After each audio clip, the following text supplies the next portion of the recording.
কে মদিনায় বিষ্ণু পাঠালেন আর বললেন, যত উঁচু মাজার দেখো ভেঙে মাটির সাথে গড়িয়ে দাও।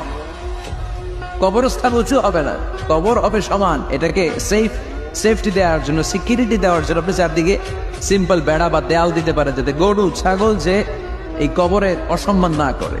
আমরা আশরাফুল মাখলুকাত, আমরা বেঁচে থাকলেও যেমনি সম্মান আছে আমাদের, মরে গেলেও সম্মান আছে না নাই? এজন্য কবরকে সিকিউরিটি দিতে হবে। কিন্তু গম্বুজ বানানো যাবে, লাউ সালু দেওয়া যাবে, মাজারে আগরবাতি দেওয়া যাবে, মোমবাতি, মশারি। অনেক মাজারের উপরে লম্বা মশারি টাঙান, আছে না নাই? ওর বাবারে মশাই কামড়ায়, কত বড় ডাকাত। তো মশাই যদি নিচ থেকে তাড়াইতে না পারে, ও তোমারে কি করবে? কথা বলেন। মশা তাড়াতে পারে না নিজের গা থেকে, তোমারে কি বাঁচাবে? দেখবেন যে লোকটা মাজারে মশারি দেয়, ওর বাবার ডেঙ্গু জ্বর। ওর বাপের মশাই খায়, ওর মারে মশাই খায়।